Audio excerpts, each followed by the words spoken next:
Bueno, le voy a dar la palabra a la doctora Ganem Alarcón, Patricia Ganem Alarcón, y me gustaría, antes de darle la palabra, presentarla. La doctora Ganem Alarcón es maestra de primaria por la Normal Superior, por la Normal Francesc Pasteur, es licenciada en Pedagogía por la Normal Superior, diplomada en Filosofía por la Universidad Panamericana, maestra en Pedagogía Terapéutica Superior por la Universidad Pontificia de Comillas, Madrid, y maestra en Investigación y Desarrollo de la Educación por la Universidad Iberoamericana. Cuenta con el doctorado en Medida, Diagnóstico y Evaluación de la Intervención Educativa por la Universidad de Anáhuac. La doctora Patricia ha coordinado libros como Escuelas que Matan, el volumen 1 y 2, Cómo ayudar al niño a resolver problemas, Mujer, esposa, madre y profesionista, y la evaluación de la práctica docente en la educación superior. Además, es coordinadora y autora de la serie Formación y Práctica Pedagógica en Noriega Editores, entre otros. La doctora Ganem se desempeñó como directora general del equipo de Grupo LOGA, Servicios y Capacitación en Asesoría Pedagógica, empresa en la cual actualmente se desempeña como facilitadora de diversos cursos. También es fundadora de Suma por la Educación, organización de la sociedad civil encargada de dar seguimiento a las políticas educativas, y en la Secretaría de Educación Pública se desempeñó como secretaria técnica del Consejo Nacional de Participación de la Educación y actualmente se desempeña como directora general para la interlocución con los docentes dentro de la misma secretaría. Sea usted bienvenida, doctora. Muchísimas gracias. Pues yo les voy a poner un reto a los camarógrafos porque me voy a bajar, porque ahí siento que doy la espalda y muchísimas gracias, y prefiero mejor pues ir contactando con todos y cada uno de ustedes. Yo lo primero que tengo es agradecimiento para los organizadores. Muchísimas gracias por la estructuración de este tipo de espacios. A mí me parece que estos momentos donde los profesores podemos no solo escuchar, sino pensar nuestras aulas, pensar nuestras escuelas, y por otro lado, no solo eso, sino intercambiar con otros compañeros que también tienen algunas problemáticas o algunas soluciones, siempre es un espacio muy favorable. Así es que pues muchas gracias a los organizadores por la invitación. Y bueno, pues es un gusto compartir esta mesa con Socorro, con Bernardo, con Gerardo y con nuestra moderadora. Así es que pues tratemos de hacer una síntesis que permita ya en este cierre de este evento que ustedes, y ahí sí les lanzo un compromiso, que se lleven por lo menos 3 cosas que sí van a aplicar en sus escuelas. Porque eso es una cosa, venimos a espacios donde pues nos llevamos una reflexión normalmente macro de lo que son las novedades, las innovaciones, lo que se puede hacer en otros contextos, y a veces parece ser o que eso tiene mucha distancia de nosotros, o no logramos hacer una apropiación o una aplicación a nuestras realidades educativas y escolares. Entonces, además pues de agradecer a los organizadores y de pues congratularme el compartir este espacio con mis compañeros, pues yo sí quiero dejarles pues un reto, que por lo menos al final de sus apuntes sí establezcan 3 compromisos concretos de lo que van a hacer en sus instituciones con lo que escucharon hoy aquí, y ayer y los días que han venido trabajando. Y bueno, pues yo quiero abonar un poco a este compromiso que ustedes van a tener, ya la parte que nos toca de reflexionar de cómo innovar, cómo transformar, cómo cambiar las realidades de las aulas.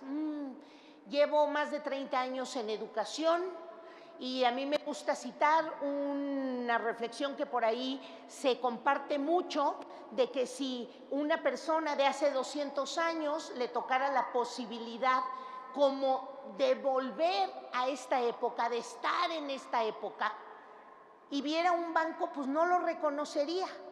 Si viera una construcción, pues no reconocería todo lo que ahí se hace. Si viera un quirófano, pues no lo reconocería comparando su referente de hace 200 años con lo de hoy, pero sin embargo una escuela sí la reconocería. Esa reflexión no es nada agradable porque seguimos colocando las bancas de la misma manera, que eso es lo de menos, usando los pizarrones de la misma forma, que también es lo de menos, pero la escuela hoy sigue muy preocupada por el currículum. No lo vamos a poder abarcar nunca porque la producción del conocimiento cada vez es más acelerada. Es parte de lo que ustedes han venido reflexionando y pensando y escuchando durante todo este tiempo. Entonces, los modelos del aula, los modelos tanto educativos para la escuela como los modelos didácticos o los modelos escolares tienen que cambiar. Y yo me voy a centrar en un elemento del currículum, porque del modelo, no podemos abordarlos todos. Ya dejo ahí algunas referencias que les permítanme influir en alguno de sus compromisos, pues como seguir estudiando o seguir compartiendo con sus compañeros de sus instituciones esto y aprendiendo a tomar decisiones juntos para este cambio y esta transformación.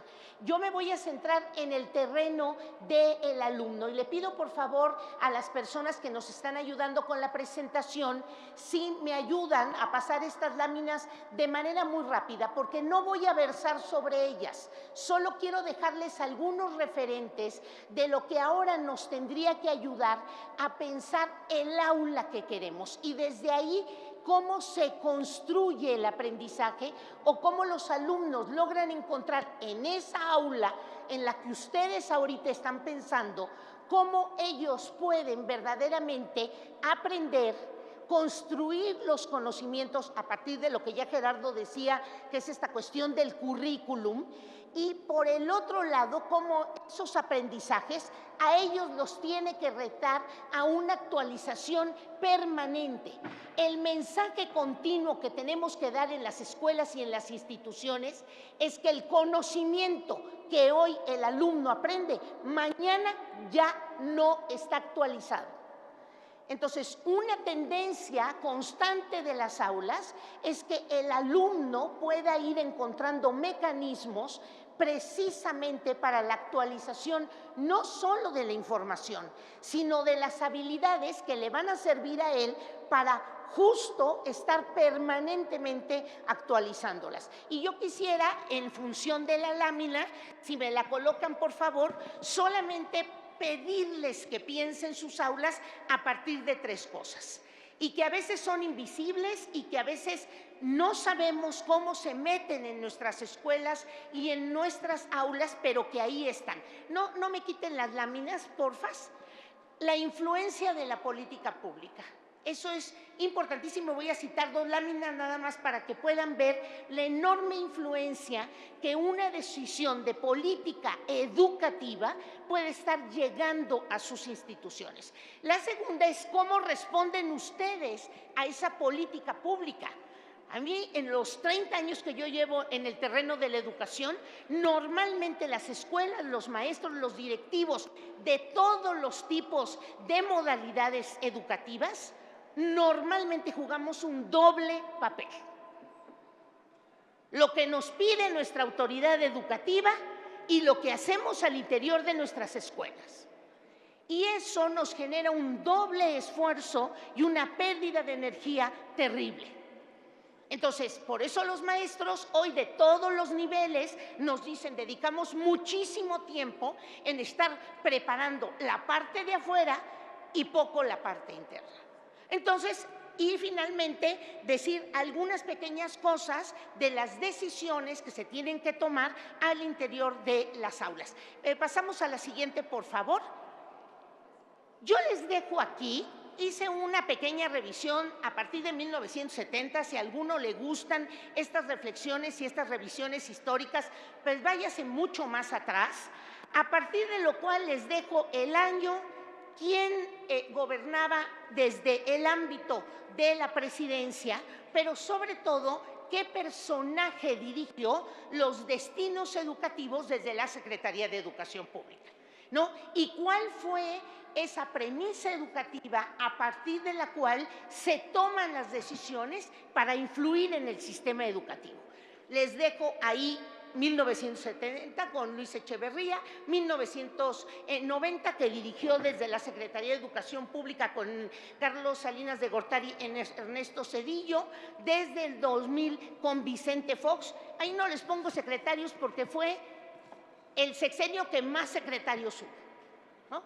Luego el de Felipe Calderón, que también tuvo varias modificaciones, y actualmente el de Peña Nieto, que ya también lleva 3 secretarios de Educación. Bueno, ya desde esa reflexión, imagínense cómo va a ser estable la política pública, y casi me estoy dando yo un balazo en el propio pie, ¿no? Entonces, ya de eso ejerce una situación. ¿Y cuál es la reflexión? En la otra columna les pongo cuáles han sido las respuestas de las escuelas, las respuestas de ustedes, sistematizadamente ahí están. El tema es si las escuelas tienen a sus docentes permanentemente tomando decisiones de cómo cuidar el proceso de aprendizaje de los alumnos. Esa tendría que ser la reflexión permanente si queremos verdaderamente tener un aula estable, independientemente de la política educativa. La siguiente lámina, por favor. Esta es una estadística muy interesante, ahí se los propongo por periodos mucho más amplios, de 1970 también hasta 2008, la estadística de media superior, la que ustedes cuidan, es impresionante, sobre todo en la cantidad de alumnos que fueron integrándose en cada uno de esos periodos, y por lo tanto el nivel de eficiencia terminal que hoy en media superior es bajísimo. Entonces ya nos deberíamos de poner a pensar la presión que está ejerciendo la matrícula y la exigencia de una matrícula que fue creciendo, se triplicó en este periodo, en el último corte, más que en el anterior. Eso ejerce una presión no solo en media superior, sino también en básica, lo que ha disminuido la calidad educativa de los aprendizajes a nivel de preescolar, primaria y secundaria. Y ustedes los están recibiendo. Porque se han tenido que recibir mucho más chicos y se ha dado menos calidad. Y además la presión externa de la enorme cantidad de aprendizajes que los chamacos tienen que adquirir. Suponiendo que creamos que es buena educación cuando se acumula mucha información. Entonces, ahí les dejo esas 2 laminitas como para que cuando piensen su aula, también la piensen desde una enorme cantidad de decisiones que están ahí y que les impactan. La siguiente, por favor. Son 6 propuestas. El aula, la escuela, tiene que favorecer el encuentro entre alumnos y que los alumnos se encuentren con el pretexto de los contenidos y que los alumnos dialoguen y aprendan a trabajar en equipo o aprendan a resolver problemas a partir de una metodología sugerida por el profesor. Pero la premisa de los modelos de hoy siempre llevan a que los alumnos se encuentren. Y hoy más que nunca, cuando nuestros alumnos pueden tener mucha más información y muchas más habilidades tecnológicas que el propio profesor. Entonces ahí ya tenemos un elemento de cómo centrarnos en los procesos de aprendizaje. Reducir el currículum. Esa es una cosa que a las escuelas les cuesta muchísimo trabajo.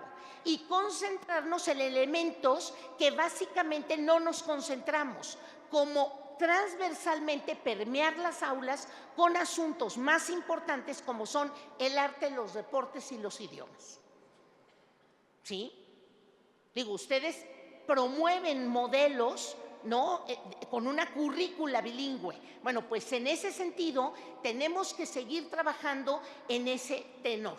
Luego, la cuestión de reducir el currículum y profundizar más.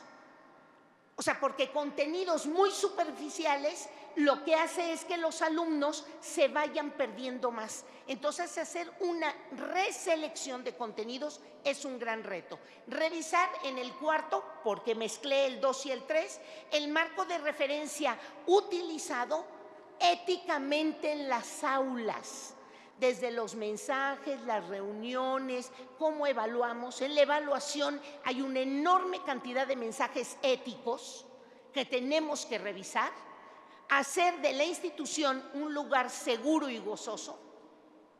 Por eso que saliera hace 10 años todo el tema del bullying, nos reta a las escuelas a decir, oye, tu alumno viene seguro, está gozando el aprendizaje.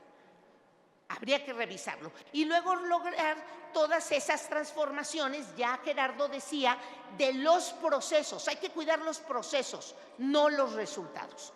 La que sigue, por favor. Me van marcando el tiempo, ¿eh? Ustedes me dicen. En ese sentido, los nuevos retos para las instituciones educativas, y ya ustedes estuvieron planteando mucho, o revisando mucho, me parece que puede quedar algún pequeño resumen o síntesis en este sentido. El fenómeno social que enfrentan nuestros alumnos, las noticias, los eventos, lo que ellos captan y cómo lo estamos aprovechando desde el hecho escolar o desde el currículum o desde la cuestión del aprendizaje. Porque si nuestros contenidos no se vinculan con las realidades que están viviendo nuestros alumnos, difícilmente podemos estar creando un modelo actual o adecuado para el alumno. Las expectativas sociales frente a los resultados de la escuela. Es decir, ustedes todos los días reciben una enorme presión de lo que los padres de familia, las autoridades educativas esperan de ustedes. Entonces, en ese sentido, habría que constantemente estar como muy atentos a ver esas exigencias. La relación de los maestros con los padres de familia, incluso aunque estén en media superior o en superior, porque ahí tienen una fuente de información muy importante y es en la familia donde se da el hecho educativo mucho más entrañable o mucho más cercano. La cuestión de las exigencias de las autoridades educativas, del modelo que llevan y del modelo que están impulsando al interior de sus escuelas. Las reformas educativas mundiales, y les voy a decir por qué. Todos nuestros alumnos van a poder decidir en qué parte del mundo quieren vivir. Y eso ya le da a la escuela toda una dinámica y al aula toda una dinámica de que se lleven esa respuesta para que en cualquier lugar del mundo donde se encuentren puedan elaborar respuestas y puedan enfrentar situaciones. Y luego el tiempo que se da al impulso de la política educativa y las traducciones que se hacen a las instituciones educativas. Una política educativa normalmente engloba muchas cosas. Bueno, ¿cómo están traduciendo eso a sus aulas? Y los maestros son el eje. No puede haber un modelo educativo más grande que la capacidad de los maestros de hacer aprender a los alumnos. Nada más rápidamente me pasan la siguiente para ir cerrando. Ahí les pongo un modelito que les puede ayudar para hacer equilibrio de la política internacional que impacta la educación, la política educativa que opta nuestro país y el modelo educativo que ustedes llevan, para establecer esos equilibrios y no generar choques de energía, ¿sí? La siguiente, por favor. Ustedes sabrán si optan por un modelo lineal o un modelo holístico, donde el modelo lineal tiene un impacto menor en las grandes transformaciones de los procesos de aprendizaje de sus alumnos, mientras que el modelo holístico es más lento, pero logra muchos más cambios. Y para eso, la siguiente, por favor. Les dejo los elementos, los componentes, las habilidades que el director, los maestros, los alumnos, los padres de familia pueden adoptar y que les van a hacer falta para esta incorporación ya a la vida cotidiana. Habilidades para la flexibilidad, para la autonomía, la siguiente, por favor, para la creatividad y para la innovación. Todo lo que ustedes han venido oyendo en diferentes espacios tiene que ver con este 4 conjuntos de habilidades que son las necesarias. La siguiente, por favor. Para lo cual transformar requiere un dominio personal muy fuerte.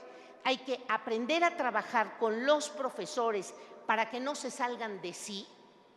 O sea, no podríamos ver un aula de media superior donde un profesor se pelee con un alumno. Perdón, pero ahí ya traemos un grave problema. Dominio personal, modelos mentales, el profesor tiene que saber conocer muy bien el comportamiento del cerebro. Tuvieron una charla al respecto de esto de las cuestiones neuronales. Hay que profundizar mucho más sobre el órgano del aprendizaje. Una visión compartida, si todos los de una escuela no comparten la misma visión, cada uno va a jalar para su lado. Entonces, no puede haber un modelo escolar ni educativo que logre cosas. Y la cuestión de aprendizaje en equipo, los países que aprenden a trabajar en equipo avanzan más rápido. Y pensamiento sistémico, un pensamiento integrador. ¿Para qué? La siguiente, por favor. Para lo que yo les decía que urge, y ahí se los dejo. Y la siguiente lámina, por favor.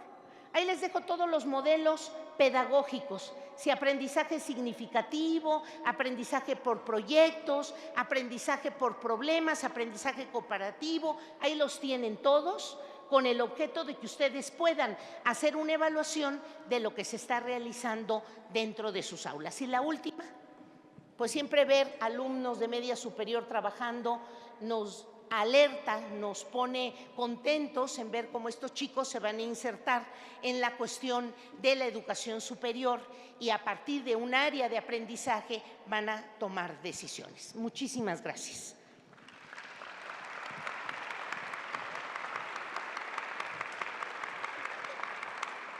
Muchas gracias, doctora Patricia Ganem. Muy enriquecedora su propuesta y nos está dando muchas herramientas y mucha guía para poder efectivamente lograr esta transformación en el trabajo con nuestros estudiantes. Muchas gracias. Le voy a dar la palabra a la maestra Socorro Chaboya León, pero les platico un poquito quién es la maestra Soco Chaboya. Ella es directora de Psicometría Integral y Desarrollo Psicológico, siendo autora del Test Psicométrico Multidimensional, el TPM, el Test de Orientación Vocacional y Elección de Carrera, el TOVEC, el Test de Honestidad y Confianza, el THC, el Test Psicométrico Multidimensional Infantil, el TPI, el test de competencias directivas y taxonomía constructivista para desarrollo de competencias, es decir, es una experta en evaluación.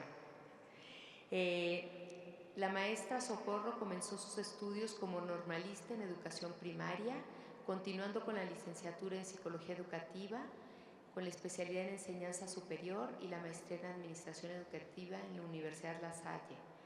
Actualmente es doctorante en educación en la Universidad Intercontinental.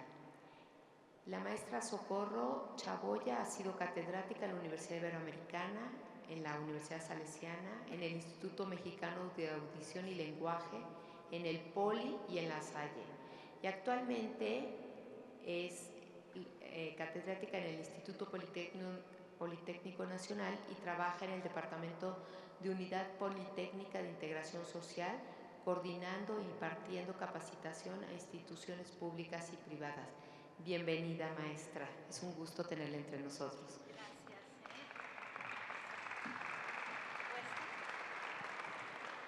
Saludos a todos. Creo que se escucha muy fuerte. Yo tengo la voz fuerte. Bien. Quiero agradecerles su asistencia en estos espacios de reflexión. A eso estamos invitados hoy, a encontrarnos con una realidad, a hacer un alto, revisar qué estamos haciendo y qué podemos mejorar, asumir un compromiso y la responsabilidad que nos solicita nuestro país con los retos. Iniciamos la presentación, por favor. Quiero compartirles principalmente la taxonomía como un instrumento que les aporte para poder mejorar el trabajo en el aula. No sé si se alcanza a ver aquí. No. Ok. Bueno, de aquí tenemos que salir con ideas innovadoras. Vamos a la siguiente. Ya los compañeros han presentado diferentes necesidades educativas. Yo les quiero hablar como maestra universitaria. Doy clase en la ESCA Santo Tomás a alumnos de negocios internacionales y de comercio internacional. El reto que tienen nuestros alumnos es que tienen que entender que su visualización debe ser global. Mis alumnos viven la movilidad.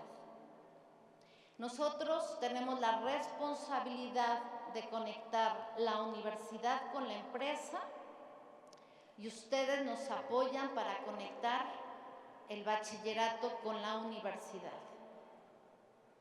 Si ustedes no les dan las bases suficientes para ser buenos universitarios, van a encontrarse con un problema de deserción en diferentes carreras. Necesitamos que ustedes en el aula asuman ese compromiso. Y aquí tenemos las diferentes necesidades y una de ellas, el educador es ahora un formador integral y se centra sobre todo en la formación del carácter. Un alumno que no tiene formado el carácter, ¿cómo vive su experiencia de movilidad? Ir a estudiar a Hong Kong, ir a estudiar a Beijing, enfrentarse con una cultura diferente. Eso lo vivo yo con mis alumnos. Por eso los quiero invitar a que nos sumemos a ayudarlos. Y nos toca formar el carácter. Pero, Soco, es que nada más vamos a lo conceptual.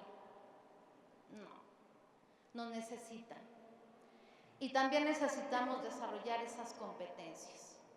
Vamos a la siguiente. Para empezar, tenemos que dominar nuestra materia. Eso es lo primero. No podemos dar lo que no tenemos. Ahí están las herramientas didácticas para desarrollar competencias. Pregunta, ¿qué competencias tú dominas? ¿En qué eres competente como maestro? ¿Qué te falta para ser competente? ¿Alguien ya se siente aquí producto terminado? No. Esos son de mi equipo. Siguiente, por favor. Los voy a invitar a que también se certifiquen. Y ahorita les voy a decir cuáles son las competencias en las que se pueden certificar para trabajar bien en el aula. Ahí tenemos. Existe un proceso para desarrollar competencias desde el marco constructivista. Ya Patti nos enlistó una serie de marcos teóricos, corrientes pedagógicas que nos dan elementos y luz para que mejoremos nuestra práctica docente. Revisemos cuál. Yo voy a retomar desde el constructivismo. Este puede aplicarse en formación escolar y capacitación profesional. La taxonomía que les voy a compartir se ocupa no solo en el aula, se ocupa también para generar cursos de capacitación. Si ustedes tienen la oportunidad de generar la capacitación desde el interior de sus instituciones, pueden seguir la taxonomía que les voy a presentar para que lo puedan planear bien. Puede integrarse hasta el nivel, etapa que el docente quiere lograr según el grado de complejidad y profundización de aprendizaje. La taxonomía que les voy a presentar, ustedes pueden generar la planeación con un grado de flexibilidad y pueden planear hasta la etapa que ustedes consideren que pueden llegar, ¿ok? Seguimos, por favor. Algo a lo que están invitados es generar diálogo en el aula. El diálogo construye. El diálogo genera también principios de acción que guían la forma de actuar y pensar. Por eso están invitados a que generemos ambientes de aprendizajes positivos. Y vamos ahora sí a la taxonomía, de tanto que les he hablado, ya quiero que la conozcan. Esa taxonomía es para que la presenten a sus alumnos. A nosotros nos han enseñado que la taxonomía solo la visualiza el maestro y él sabe la secuencia didáctica.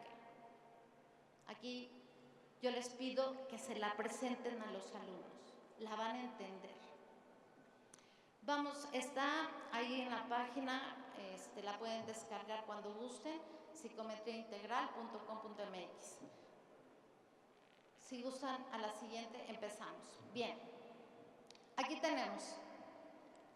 Voy a especificar cada una de las etapas de la taxonomía, pero quiero que visualicen que del lado izquierdo dice vivencia del código ético. Tenemos que reforzar la educación de nuestro México, entendiendo que es un código ético y vivirlo. Cada etapa, de manera transversal, vamos a ir conectando a los alumnos con experiencias éticas. Nosotros generamos de manera transversal el decirles el código ético profesional, pero ustedes pueden también ayudar a ir entendiendo qué es un código ético y que los alumnos coadyuven a que ellos también construyan y aporten ese código ético. Vamos en la primera etapa. ¿Qué van a hacer los chicos? Percibir y retener. Ahí tenemos. La primera etapa es visualizar el todo. ¿Qué tenemos que hacer? Poner atención y seleccionar esa información que es significativa.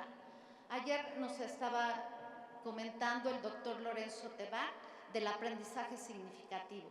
Los chicos seleccionan aquello con lo que se conectan. Y chequen, dice contenido presentado o grabado. Es decir, no siempre le vamos a presentar al alumno los conocimientos o el concepto presencial. Podemos grabarles de antemano una conferencia o retomar de YouTube una plática y también la pueden retomar. Bien, del lado derecho, en la columna derecha, tenemos acción cognitiva, procedimental y actitudinal. ¿Qué se pone en juego? Memoria de trabajo. Mientras estamos interactuando con el objeto de estudio, lo retenemos. Aquí está. Nos vamos a la siguiente. Racionalización, no, a la siguiente etapa. Racionalización del concepto. ¿Qué palabra encuentran ahí nueva que también Patti la acaba de colocar? Gamificación. ¿Quién me quiere decir qué es gamificación? Fuerte. Eso. Una actividad natural lúdica. Y si se dan cuenta, esta taxonomía responde a la forma natural en la que aprende el alumno. Estamos respetando esa naturaleza. Por eso ellos conectan y por eso la entienden. Cuando se le presenta al alumno, sabe por qué el maestro está planeando una secuencia didáctica, sabe en qué etapa está trabajando.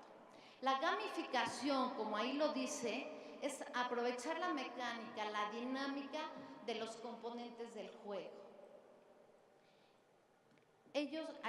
A los alumnos, aún grandotes, aún mis chicos de universidad, les gusta jugar. Y cuando les digo que trabajen dinámicas, no saben qué creatividad, y nos divertimos todos.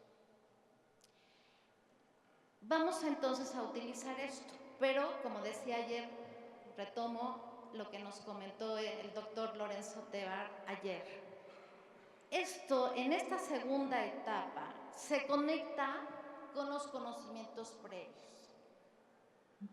El chico, en la medida que le estás presentando los conceptos, empieza a razonar. Ay, maestra, eso que me dijo, yo lo vi en tal grado, o cuando fui de viaje vi esto, y empiezan a conectar. Y como dice ahí, proceso de la información, documentada y digital. Ya no nada más es documentada. Tenemos ciudadanos digitales que formar.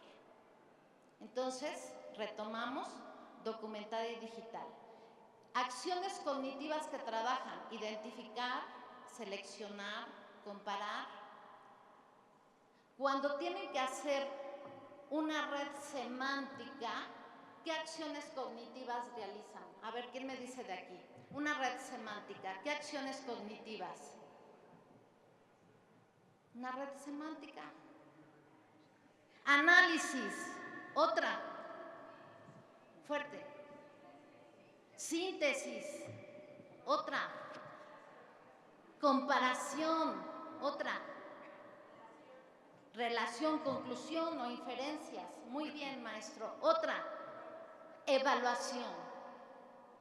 Los chicos tienen que trabajar acciones cognitivas, regresamos a la lámina, para que puedan lograr el razonamiento de esos conceptos.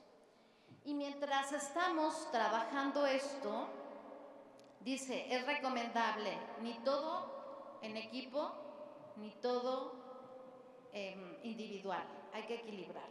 Entonces ahí empezamos a aplicar la gamificación, que es algo de lo que Ricardo nos habló en esta última conferencia, ¿recuerdan? Jugamos a aventar los avioncitos, ¿sí o no? ¿Y les gustó? Eso es la gamificación. Vamos a la siguiente, tercera etapa. ¿Qué hacemos?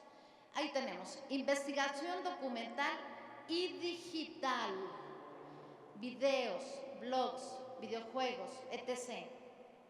Yo por ahí vi que había un reglamento que dice, mis alumnos no entran ni con celular y tienen prohibido sacar los dispositivos. ¿Eso va con la naturaleza actual? ¿Eso va con la realidad de la movilidad que van a vivir? A mí mis hijos, por estar viviendo en China, me hicieron mamá virtual. Mamá, te enseño mi universidad, mira. Y allí iba enseñándome con su computadora la universidad. Yo conocí la universidad de mi hijo porque me volvió mamá virtual. Es una realidad, la tenemos que integrar.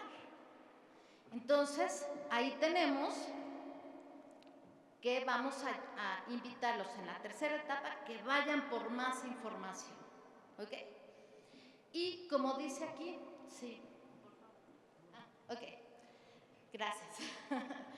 Recopilan los datos, los vuelven a procesar con un organizador gráfico y como dice ahí, interpretación para que no nos hagan copy-paste.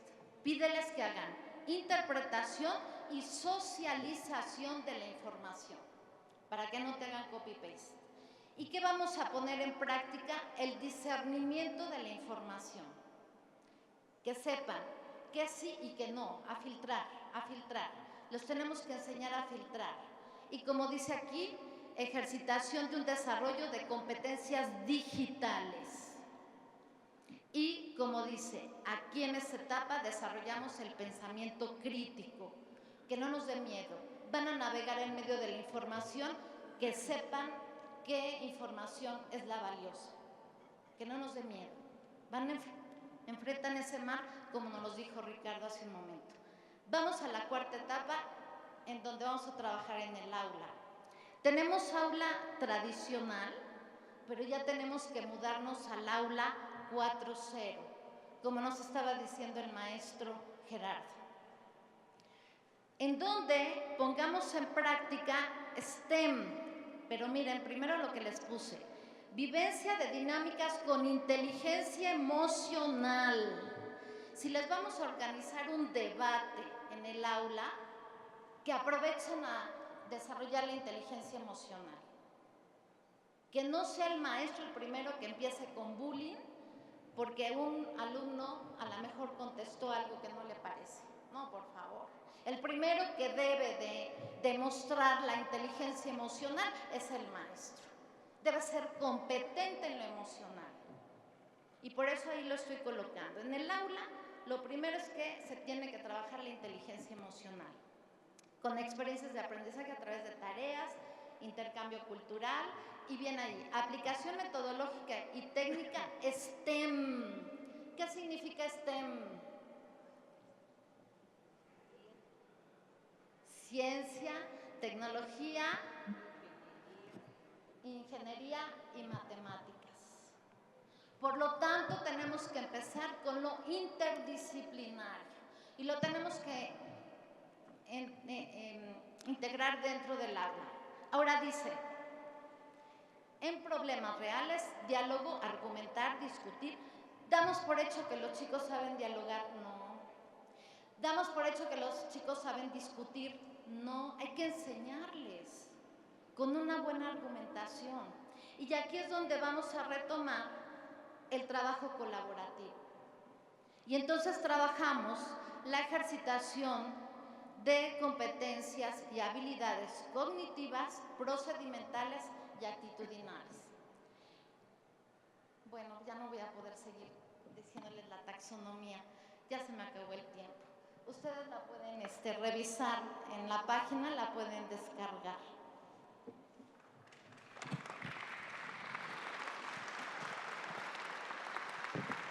Maestra, muchas gracias. Quisiéramos tener todo el tiempo del mundo para poder platicar con cada uno de ustedes, pero lo que vamos a hacer, de hecho también hablaba ahorita con el doctor Gerardo Ojeda, que parece ser que se cayó la red de GETIC y que por eso no pudimos hacer el enlace como debíamos.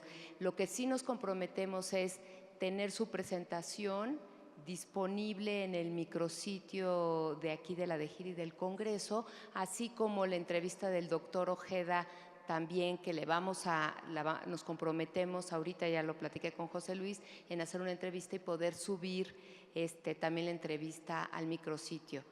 Entonces, para no quedarnos incompletos, pero bueno, presento ahora a nuestro siguiente invitado, el doctor Medardo Plasencia. Medardo, qué gusto tenerte. Medardo es doctor en filosofía por la Universidad Iberoamericana de México, con una experiencia desde 1967 en instituciones de enseñanza media y superior en docencia en filosofía, en el ámbito educativo y en el desarrollo humano.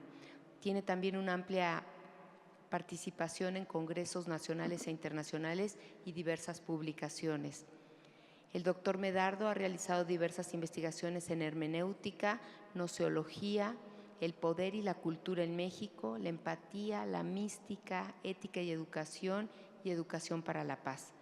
Cuenta con importantes reconocimientos nacionales e internacionales, entre ellos un doctorado honoris causa. Bienvenido, doctor Medardo, es un placer. ¿Sí sirve?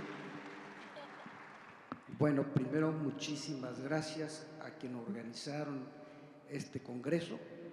Es un verdadero gozo estar aquí con ustedes y también una enorme tristeza. Es un enorme gozo por compartir que ustedes trabajan, que trabajamos por tener mejores estudiantes y mejores mexicanos. Pero eso me lleva a una profunda tristeza de cuántos niños, cuántos jóvenes mexicanos están desprotegidos y no están teniendo la oportunidad para tener ni siquiera la mitad de lo que aquí estamos haciendo.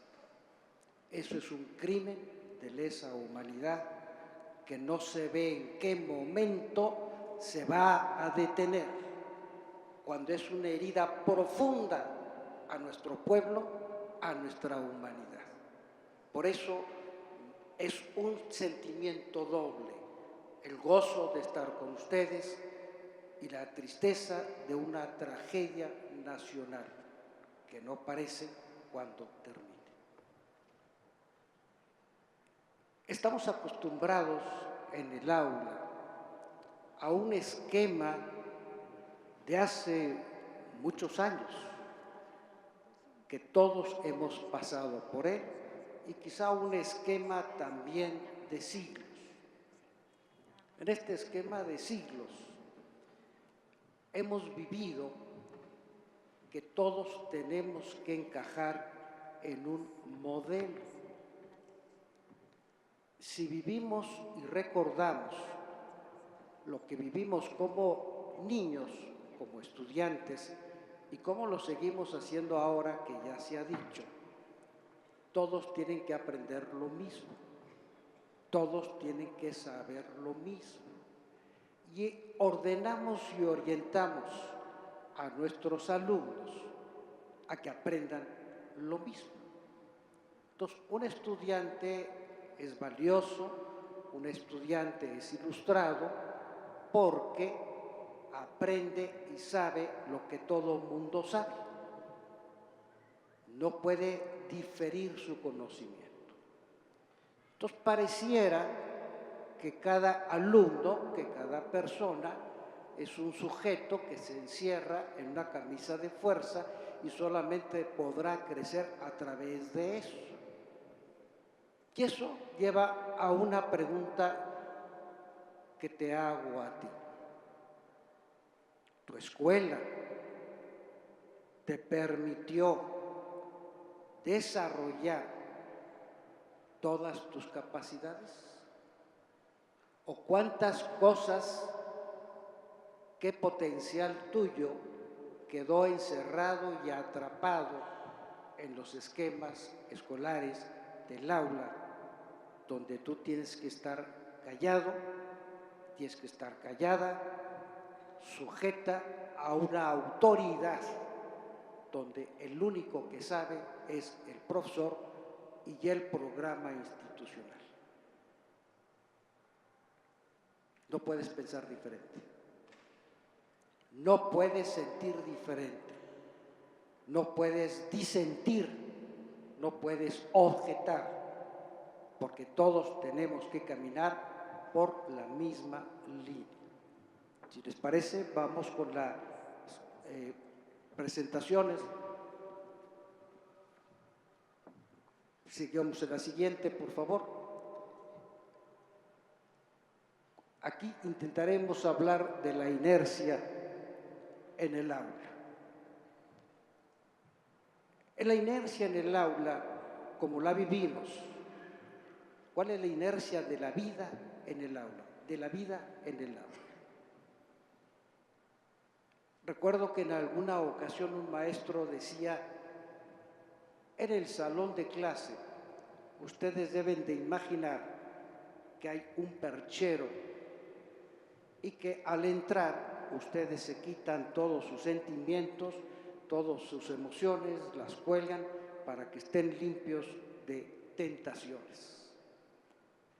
Parece interesante, pero si lo lanzamos es verdaderamente repugnante.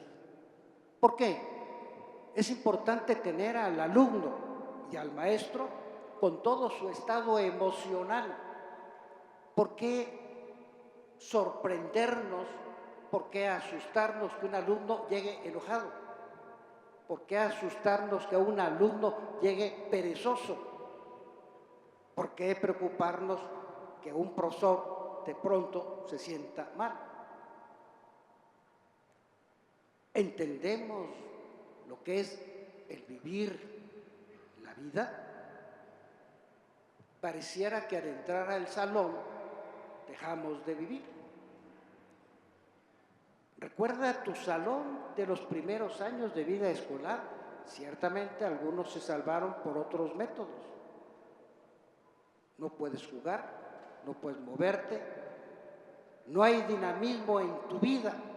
Y no hay dinamismo en tu vida porque tienes que estar encajonado bajo ciertos esquemas. No puedes reír. Dos compañeros, dos compañeras empiezan a reírse entre ellas. ¿De qué te estás riendo? ¿Te estás riendo acaso de mí? ¿Que tengo cara de payaso para que te rías? ¿Por qué no se pueden reír entre ellos? Y si se están riendo de mí, pues por algo será. Alguna cara simpática tendré. Pues qué bueno, vive el momento.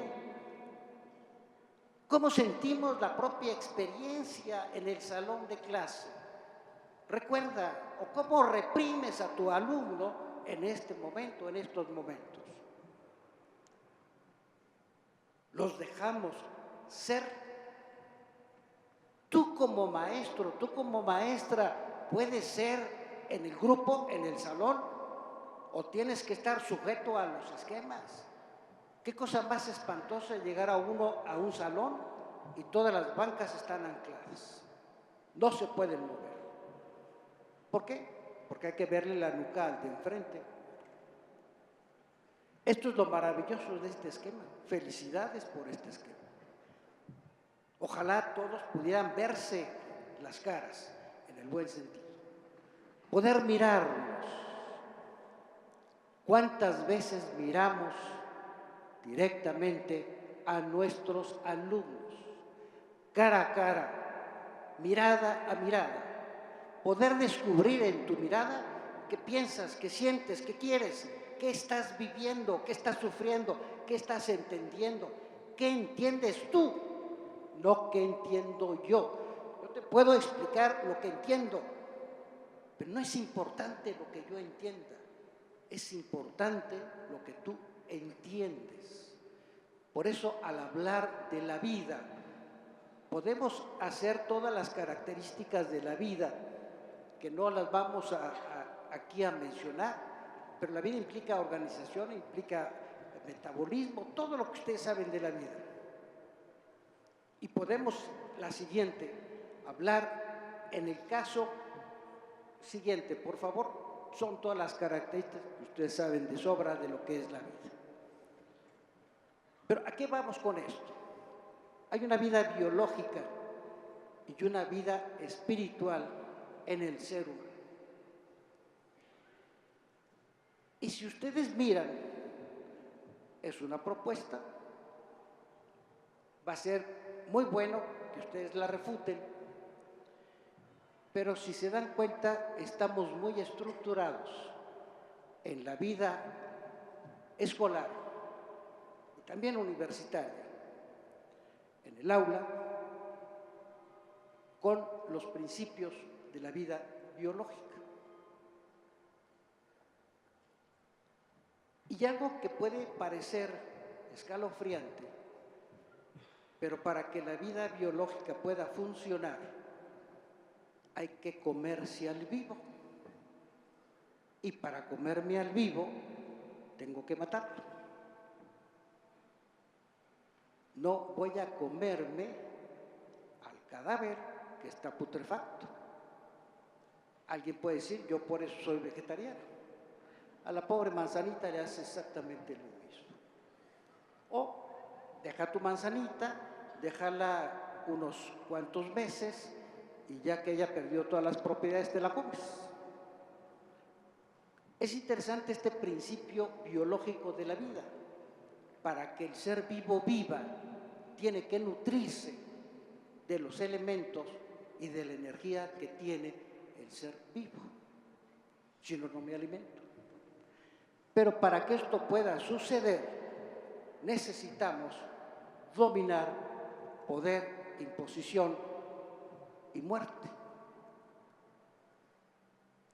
Y esta es quizá una de las características de por qué vivimos con violencia. Porque nos ajustamos mucho al esquema de nuestro principio de vida biológica. Yo te reprimo porque yo me impongo. Si en la vida biológica un ser no se impone, no sobrevive. Si yo como profesor no me impongo en el salón de clase, no sobrevivo. Revisen las disciplinas, los reglamentos escolares. ¿Cómo son los reglamentos escolares? Sanción, sanción, sanción, sanción, sanción. ¿Quién, para poder salir adelante el profesor, pues tiene que matar a sus alumnos? ¿Y cuántos directores de tesis o cuántos maestros le amargan la vida al estudiante porque lo descubre que es más inteligente que él? Y este mocoso idiota no va a demostrar que sabe más que yo. Yo le voy a demostrar que es un bruto, aunque el bruto es el profesor. No soy capaz de reconocer que el otro es más brillante. Por ahí se dice que el buen maestro, la buena maestra, el buen padre o la buena madre son aquellos que logran que sus hijos o sus alumnos sean mejores que ellos. Pero ese principio no es biológico. Ese es un principio de amor espiritual, de donación y de promoción. Pero en el aula, primero, si tomamos en cuenta toda la dinámica de vida, ni siquiera esa parte la respetamos, porque fluye la vida biológica constantemente en el alumno. Maestro, ¿puedo ir al baño? No. Aguántese hasta el final. Maestro, ya no me aguanto, me vale, ahí se queda. Y además tiene que salir primero uno y después el otro, porque evidentemente hay que desconfiar del alumno. Todos son mentirosos, son fanfarrones, son perezosos, son desgraciados. Lo que pasa es que cuando yo dejé de ser alumno me volví en una maravilla. Ya no tengo necesidades fisiológicas, no tengo hambre, no tengo sueño, no tengo pereza. Somos totalmente grotescos a veces en nuestras propias acciones. ¿Por qué no puedo descubrir? Y confianza.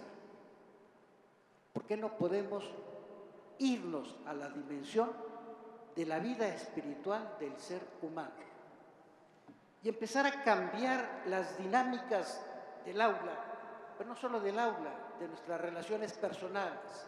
No nos vayamos simplemente al encuentro biológico, vayámonos al encuentro de nuestro espíritu. ¿Cuál es ese encuentro? Lo que estamos haciendo ahorita. Conocer, aprender, entender la cultura. No habría cultura si no hubiera un espíritu en el ser humano. La vida espiritual, el espíritu, no sobrevive con la muerte del otro. Para que podamos crecer, necesitamos de la relación con el otro. Yo como persona, si soy lo que soy, es gracias a todas las personas con las que he compartido mi vida, aún las que me caen mal, porque de todos recibo algo. Este momento para mí es maravilloso porque me estoy alimentando y nutriendo de cada uno de sus rostros, de cada una de sus expresiones, de cada una de sus latidos y sus emociones. En ese sentido, pues perdón, yo tengo más que ustedes y tú nada más te quedas con un poquito de lo mío. Esa es la ganancia de estar aquí, aunque le vaya a uno como en feria, pero esa es la ganancia de estar acá arriba. Recibe uno la riqueza de los demás, pero esa riqueza que yo recibo de ti no es porque te mate. En la relación de la persona, si es esa relación amorosa de encuentro, encuentro no de apapacho, encuentro no de consentimiento, sino encuentro de procuración por el bien del otro. Esa es la parte medular, donde la vida en el aula está centrada en la persona. Inténtenlo en la próxima clase. Inténtalo con la próxima persona que te encuentres. Descúbrela que es una persona única, que tú eres un ser único, que eres irrepetible y que eres insustituible. Por supuesto que lo que yo estoy haciendo aquí, habrá otra persona que lo haga mucho mejor que yo, o peor, pero nadie lo va a hacer como yo, ni nadie va a ocupar tu lugar que tienes como tú lo estás ocupando. Si entendemos esto, ¿qué pasa cuando veo al otro como esa persona que florece, que crece, que se desarrolla?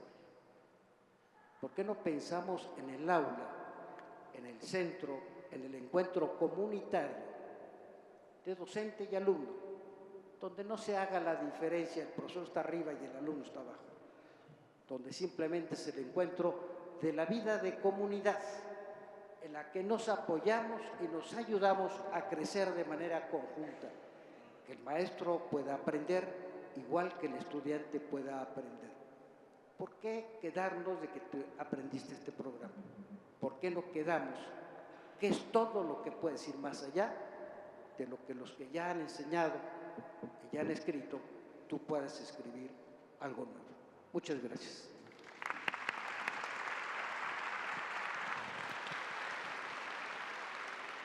Muchas gracias al doctor Medardo.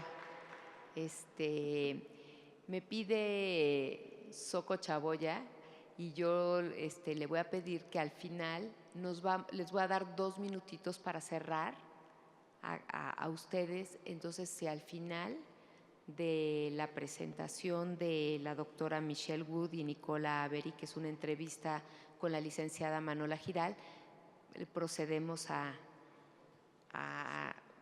cierre. Ahora vamos a pasar una entrevista con la doctora Michelle Wood y Nicola Avery, que es una entrevista que hace la doctora Manola Giral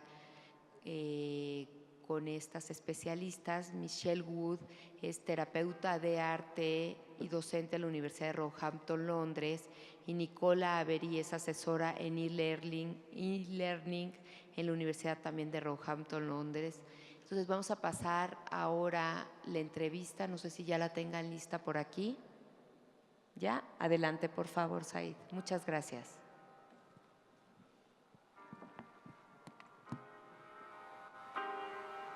Buenos días, tengan todos ustedes.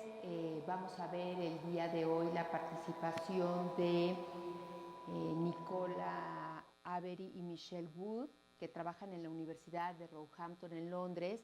Y nada más les platico brevemente que tuvimos la oportunidad de estar en Roehampton en septiembre pasado a propósito de una investigación particularmente sobre el impacto de la cultura digital en los jóvenes, en la cual estamos ya participando. Y uno de los proyectos que trae la Universidad de Roehampton es el Simposio Internacional de Terapia en Arte Creativo Digital, en el cual básicamente se trabaja la forma en que los medios digitales se ponen al servicio de la educación y la investigación.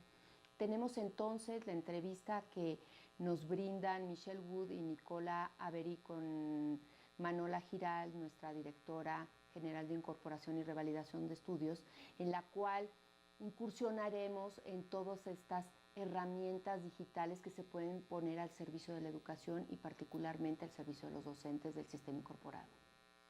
Well, good evening, Michelle.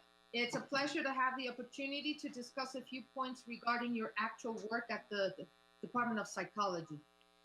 I would like to begin by thanking you for the remote participation all the way from the University of Roehampton in London. I know Dr. Martha Paramo had the opportunity to visit the University of Roehampton recently and learn about your research. She was very enthusiastic about your work and thought about the possibility of sharing it live with teachers from private high schools that follow UNAM curriculum. So we're very happy to have you at the other end. Okay. It's my pleasure. Can you please share with us, Michelle, which are the greatest benefits of working with digital technology for young people? So the thing is that I teach postgraduate students, and I teach on the master's program in art psychotherapy, training adults to work with a range of clients, some of whom may be children, in school settings.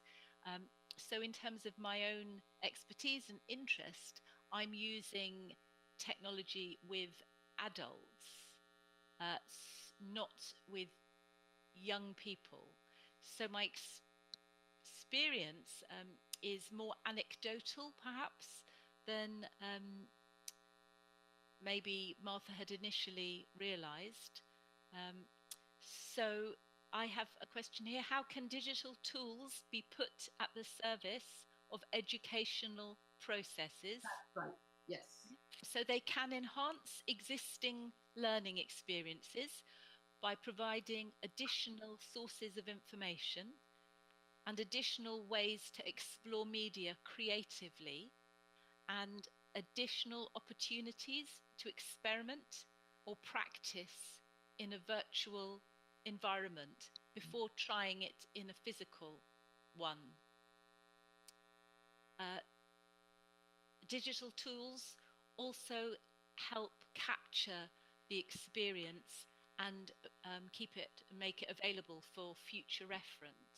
So how can these digital tools be integrated into the artistic dimension of education? Well, the way we use it in at several levels. So one thing that we use is an application called Nearpod, which offers students the ability to follow a PowerPoint presentation on their smartphone or their tablet computer, and it has some interactive features. So they can draw, I can take a poll, they can do a virtual reality sort of field trip. And so although I have students in the classroom face to face in a large number of people, some people will always want to be talking and other people will be quieter. By using this particular software, I can get interaction with the quieter people in the room and bring forward views that might be hidden from the larger crowd. So in a sense, it sort of empowers and extends the dialogue between the tutor, the teacher, and the participants. So that's one way of using the technology when people are in the same space, face to face. Another way is to use that technology remotely. So one exercise that we do with our students is to send our students on a field trip where each student goes to a different place, exploring an art exhibition or a gallery that they find particularly interesting. So they would be taking pictures. We give some orientating questions for their real life exploration, and then we meet up in a virtual, a bit like how we are now, and each student then gives a presentation to the rest of the cohort and the tutors of their field trip, and we facilitate some discussion through a chat function. So that's a way of using technology to bring people very geographically separate together, reporting back on their real physical, actual experiences. So that's another way.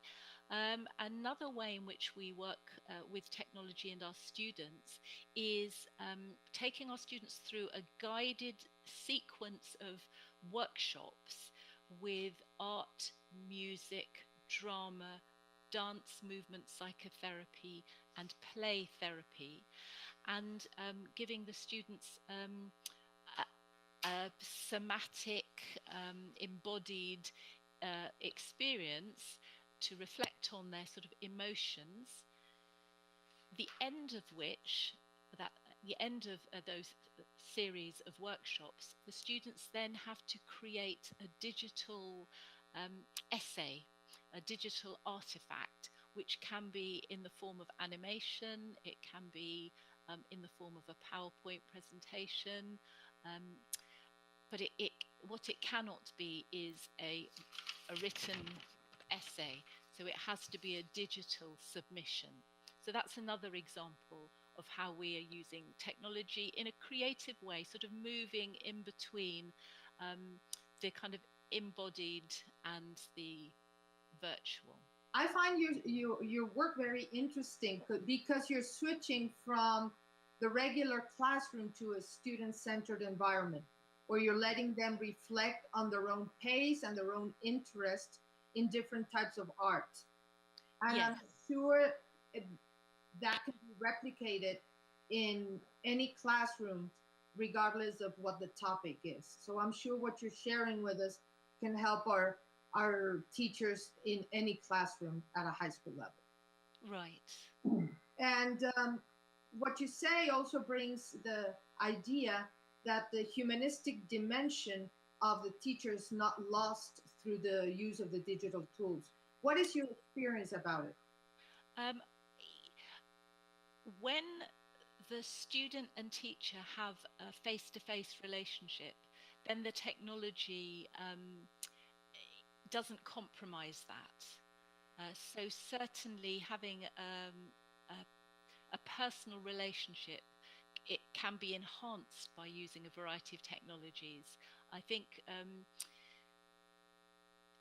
my work with overseas partners who I haven't met physically, but I have met online, it's still possible to have I think you call it here humanistic, a valuable human connection, but it requires much more time and investment and working out potential misunderstandings in kind of cultural references and norms.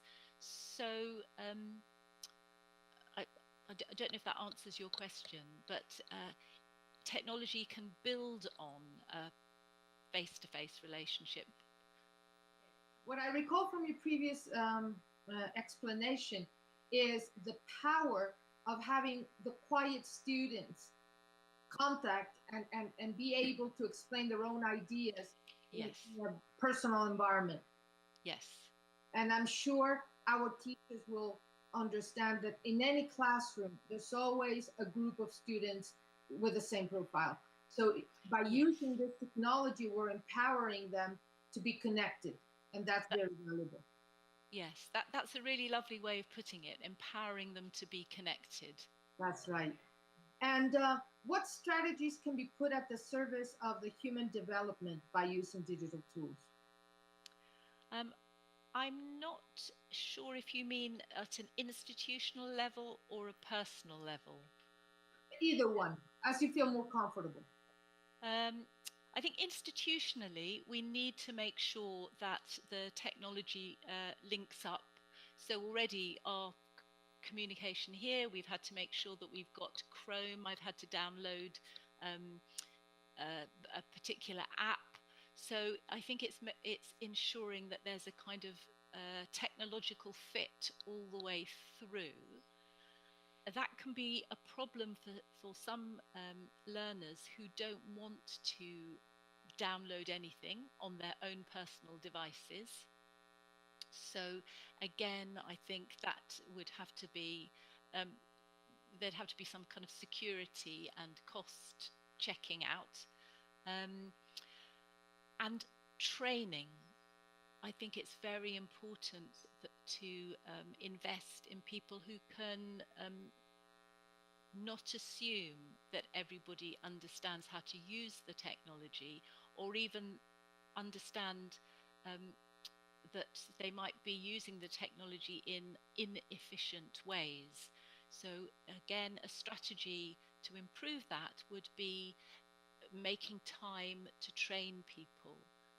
And that might be additional people to help the class teacher rather than the class teacher having to take that on themselves. Absolutely. I think that's one of our biggest challenges because teachers were not born in the 21st century. Yeah. They are catching up with technology as it advances. And we have to recognize that we're always behind our own students. So sometimes the students may feel comfortable with the technology and the applications that they're downloading. And what I think is that teachers need to relax a little bit and change the offset of the classroom to them. Let them have the direction of where they're going. Let them decide, connect, download what they need, and teach other students that might be a little bit less technologies for them. Yes. I have my colleague here has something to contribute about the learning and teaching strategy. So I'll just hand over to Nicola Avery, if that's all right. Yeah, sure. I'll just speak very briefly because we've been trying to implement a digital learning strategy at Roehampton. And it includes what they call, there's a national project in England called Digital Learning Spaces. So at a building level, it's trying to look at what features in a building are going to enhance the learner experience. And our biggest problem as a campus with lots of old buildings is Wi-Fi. So we work very closely with, because Wi-Fi affects absolutely everything. Even if we have a bring your own device strategy, and we're trying to release a policy where we let students bring in their own devices, but we don't have a policy that staff and our central learning and teaching group have formally signed off yet. We're looking at it. So, for example, we're looking at online assessment and having a system brought in. So we'll need to have our bring your own device policy where everybody's agreed that they are quite happy to use those devices, that we have sufficient systems that can allow them to use it effectively, a bit like Michelle said, in terms of what they need to download or not, so that their experience isn't compromised. We've got an increasing number of Mac users, people using Apple products now. Some of them, the students are quite creative. They'll try and do things with their Apple Watches, where others simply have a MacBook because they've come to university with a big shiny device and they don't know how to use it at all. So institutionally, we need to cater for principally Windows users and Mac users. We don't have people using Linux here or open source hardware devices. So our digital learning strategy looks at our infrastructure, our building, when we're doing an education, a new digital rollout of a system, who are we talking to? Have we got the students involved at the beginning of that process to tell us what they think will improve their experience? And there's lots of different subcultures within the institution that affect how successful that's going to be. But getting them involved at the beginning is crucial. I understand, and I'm sure it happens everywhere, regardless of the age that you're talking to or the different levels of technology uses that you have at your own end. Yeah. When you allow students to bring their own device, it opens up to a variety of products, and being able to connect with everybody and work with everybody from their own terminal makes it a little bit difficult, but at the end, it allows students to feel comfortable with the technology that they're using. Yes, and we've got an interest. We have about 6 or 7 international partner institutions in Singapore, Cyprus, in Europe, in Italy, but we've also got some students who are in refugee camps and teaching and learning there. So we need to make sure that we're providing something across Roehampton that many times we've discovered when we've taken on a new partner, it takes some time to understand what they really need, and providing low cost, low bandwidth technology that's going to actually support them, making materials available for offline use is becoming crucial. I think generally, not specifically Roehampton, there's a big push now to look at what we can do with offline apps on a phone, as opposed to, say, 15 years ago where you put everything on DVDs. we're now looking at what can we put in an offline format on a phone, because more people have access to a phone than something that can play a DVD, especially in some of the African countries that we work with. And thank you for sharing this experience with the refugee camps and the African countries, because I think you're, in a way, answering my next question, which is, what is the impact of the use of digital tools to promote human formation processes? And what you're saying, in a way, is that you're reaching people that without technology would never have the experience of working with you. Absolutely. I'll just pass over to Michelle on that, because I think she's got examples as well. In your experience, do this new students that are adapting to technology, do they need some kind of crash course to be able to learn how to apply technology to the art processes that they're working with you? Or do they do that as they start working? Do they catch up on their own?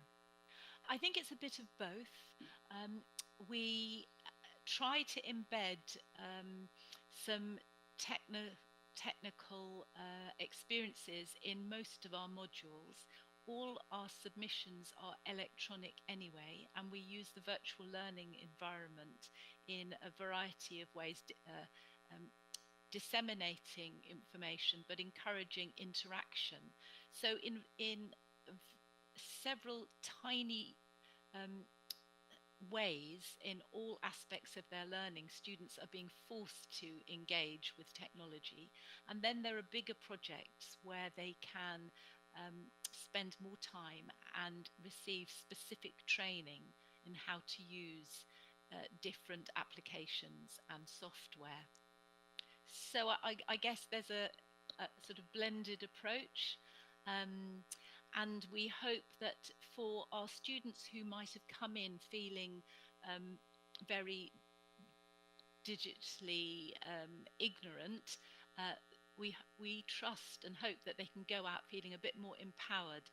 But most important, what we're trying to do is we're trying to develop a kind of culture of critical engagement with the impact of technology in our lives. So not only seeing it as a tool, but also creating some understanding about how the tools might be shaping or distorting or compromising our interpersonal relationships. And particularly in the UK at the moment, there's the government is paying attention to the mental well-being of young people, mindful of an increasing rise in distress in young people who are using technology like the social media platforms. So again, at a university level, we want to develop a sort of critical engagement with, okay, how are these tools servicing us, and how might they be entrapping us? And I'm sure that the beauty of the art-related work and the art environments that you're using when working with your student also promotes the interpersonal relationships. So in a way, even though some of the students are working remotely, like we're talking right now, they create connections through the art that they're sharing, and that's a very valuable bond that lasts in many, many ways. Yes. Well, thank you very much, Michelle. I'm sure that the teachers in our audience will find your work very interesting. I'm sure that more than one will be enthusiastically motivated to try some of the suggestions that you've shared with us. Thank you very much, and I wish you the best in the work you're doing. Yes, and I hope you have a really stimulating conference. Thank you for our conversation. Thank you. Bye. Bye-bye. Este proyecto de DICATS, que tiene que ver con el Simposio Internacional de Terapia en Arte Creativo Digital, se va a llevar a cabo en el mes de febrero y estamos invitando a las universidades y a las escuelas del sistema incorporado a sumarse a este simposio.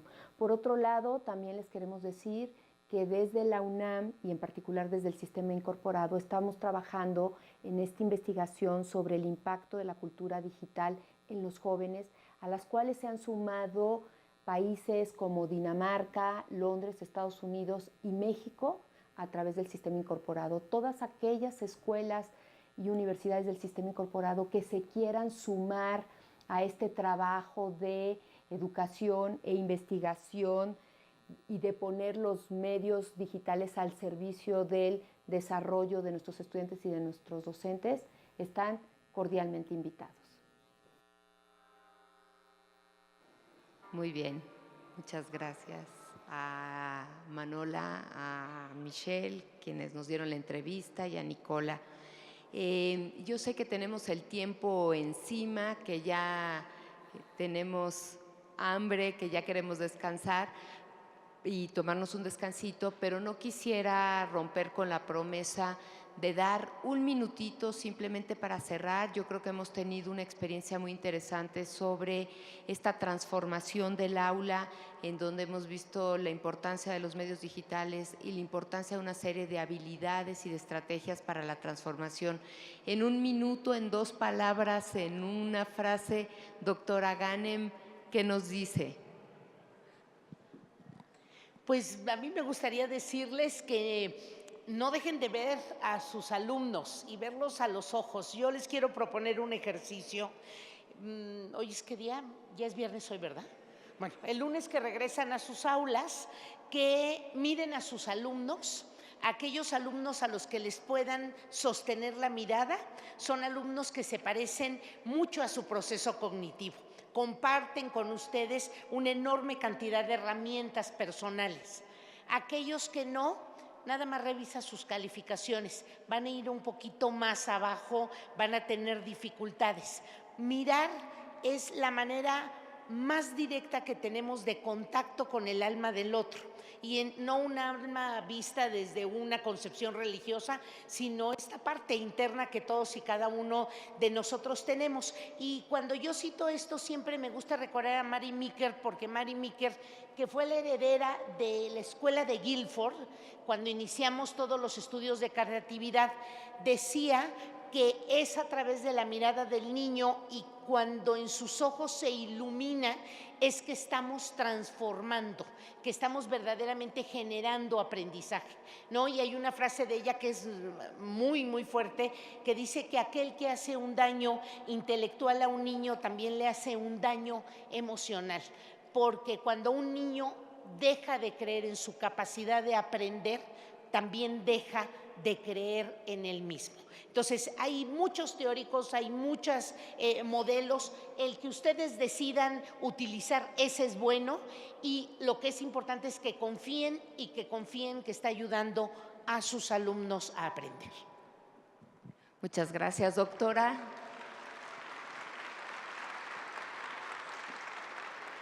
Y le damos también un minutito a la maestra Soco para concluir, por favor, Soco. Gracias. Si nos vamos a la séptima diapositiva, por favor, los invito, es una invitación, a que ustedes revisen cada una de las etapas, pero no dejen de revisar la séptima etapa, en donde se invita a hacer transferencia. Esto que apliqué en el aula, ¿cómo lo aplicas allá afuera?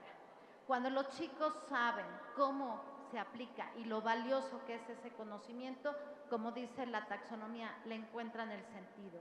Ya sé, maestra, ¿para qué me lo enseña?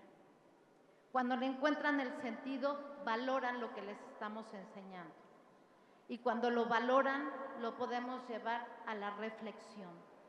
Un aprendizaje que no se lleva a la reflexión a la luz del código ético o la vivencia ética, se queda muy superficial.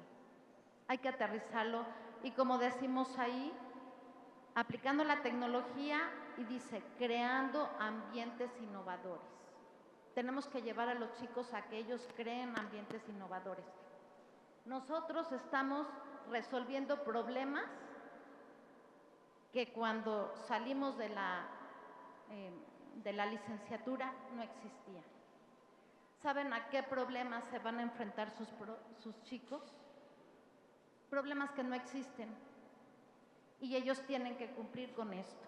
La octava, que es plantearse una solución, y ahí va un reto para ustedes. Cambiar y prepararse para los nuevos paradigmas. Con esta taxonomía pueden trabajar aula invertida y aprendizaje por retos.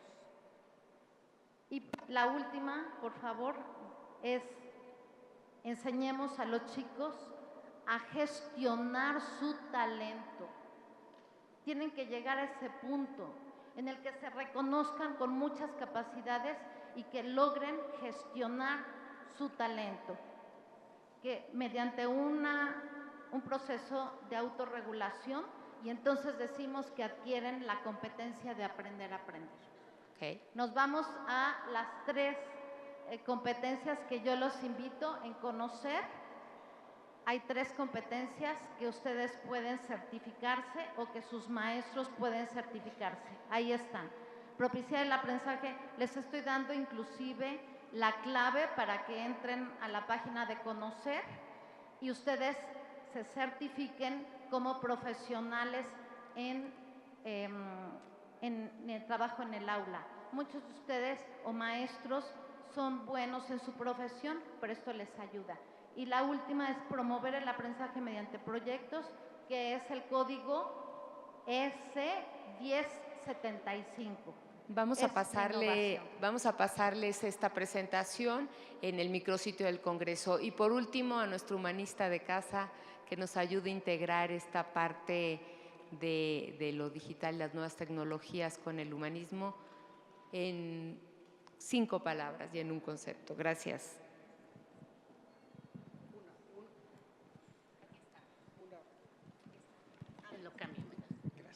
Una palabra.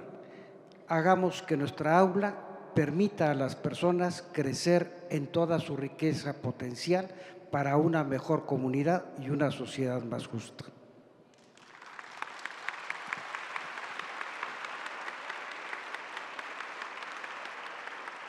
Muchas gracias, Soco, Medardo, Patricia, Nicola, desde Londres, Michelle y Gerardo, que vamos a prometer subir todos estos materiales a nuestro micrositio.